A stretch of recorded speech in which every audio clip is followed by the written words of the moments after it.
This video was made possible by the EA Creator Network. Hey guys, and welcome to the official gameplay details for Season 7 of Battlefield 2042. We got the gameplay trailer today, and alongside of this I've been invited by EA to take a first look at the new season, and now I'm allowed to share this info with you. So Season 7 will be called Turning Point, but that's what we knew from the teaser already, and it will start on March 19th. Which is Tuesday next week. It will include 2 new maps, 3 new weapons, 1 gadget, 1 vehicle and an all-new battle pass, and there will also be a free-to-play weekend again. The narrative of the season revolves around the so-called TPC, the Thousand Petals Coalition, an alliance of several South American, Middle Eastern and Asian military dictatorships that is now invading Chile to fight for the world's biggest subterranean water supply in the Atacama Desert. And that's exactly where our new map Haven is located. Haven takes us to a town called El Alicanto, a small oasis that draws inspiration from some of Battlefield's most favorite maps like Erika Harbor, Strike at Carcant and Amiens. The map is a return to classic urban warfare with a mixture of infantry and vehicle combat set in a familiar territory. It comes with several interesting objective areas like a gas station, a crashed condor embedded into the rocky desert, the town center surrounded by abandoned vehicles and houses, and the lithium pools on the edges of the map with varied industrial buildings and cover. And what it also brings back is a higher level of destruction similar to the Portal version of Erika Harbor, with the houses that can be completely destroyed and walls and ceilings crashing down to bury players underneath. So with the right tools you can rebuild the map to your liking, and in combination with tanks and helis this will definitely be interesting to play.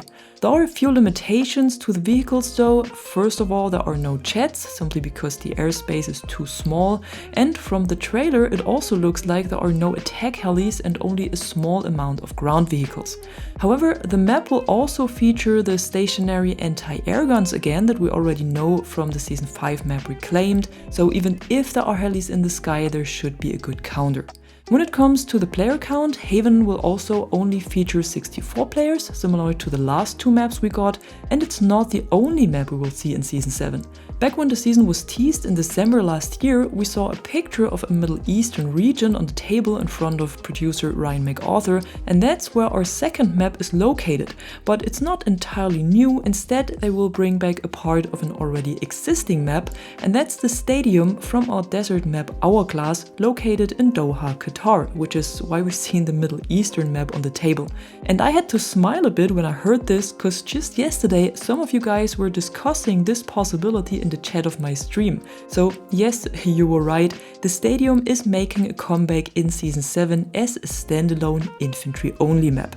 Unfortunately we don't know too much about it yet, but I'm sure we will get more details closer to its release. Cause that's the only drop of bitterness, Stadium will not arrive with the start of the season, but instead will be released later, most likely with update 7.2 in about 2 months. However, that's what I had already expected, cause this way the flow of content during the season is a bit more steady instead of dropping everything at once.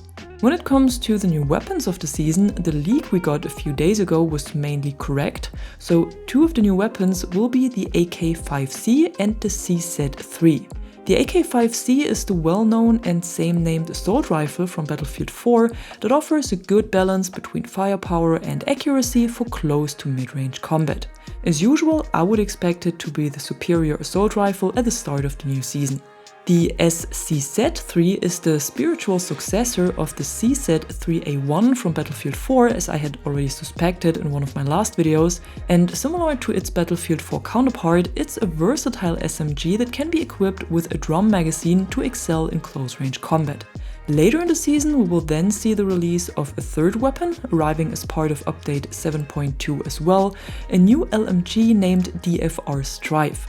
This is a hybrid between assault rifle and LMG with a large magazine, high rate of fire and a high mobility, and is inspired by the real-life gun Fight Light MCR. As for the gadget, we will also see the return of a well-known one from Battlefield 4 with the SRAW. This anti-vehicle launcher is efficient against all air and ground targets with its wire-guided missiles that work in the same way as the TOW missiles you can equip to vehicles.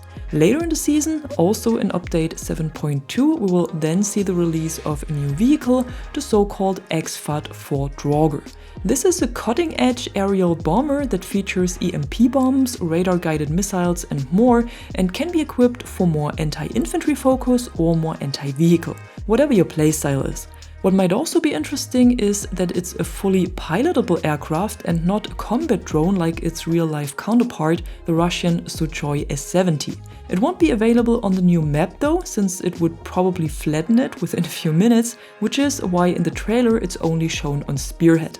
Plus, the stealth mode that you can see at the end of the trailer is not only show, it's indeed a feature. But we will learn more about this closer to the release of the vehicle. And alongside of the new season, we will of course also see an all-new battle pass with 100 tiers of cosmetic items for specialists, weapons and vehicles, XP boosters, player cards, battlefield coins and so on. Similar to former seasons, the pass will be split up into free and premium, and there will also be an ultimate pack again that includes additional cosmetics and 20 tier skips. As usual, all gameplay items like the new weapons and Gadget will be part of the free pass and accessible to everyone. From what I've seen so far in the trailer, I think the cosmetics are looking really good and remind me a bit on the Leviathan event skins we had in Season 4. Alongside the start of Season 7, we will also see another free weekend for Battlefield 2042 on PC, PlayStation and Xbox, so if you haven't played the game yet and you want to try it out, or you have friends who are skeptical about it and would like to try it before buying it, this is your chance. The free weekend will start on March 21st and will end on the 24th, and all progress made during this time will carry over if you decide to buy the game, and you will also have access to the free battle pass during this weekend and can unlock some of the new content. There will also be a discount on 2042 during this weekend, not sure how much it will be though, but last time I think the normal version of the game was around $10 or $15, so if you want to buy it, you might be able to get a good deal here. In addition to the details we got today, we also received some more intel to the lore of Season 7 as part of a new specialist story, and it seems like our beloved specialist Angel was sent out to infiltrate the TCP on behalf of Oz to find out if it is a real threat to the Nopads or not. Later on, 3 more former Exodus specialists would deploy: Sundance, Crawford and Blasco, so that's a squad that will be in the focus of the lore of the season.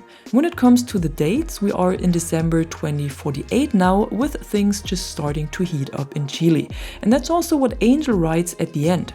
As we prepare to land in Chile, this fight feels different. A turning point. With the rise of the coalition, it is as if the future is unfolding before us. And to me, this sounds as if they are still not done yet with 2042, at least not from a narrative point of view. So seems like chances are indeed good for Season 8 to come.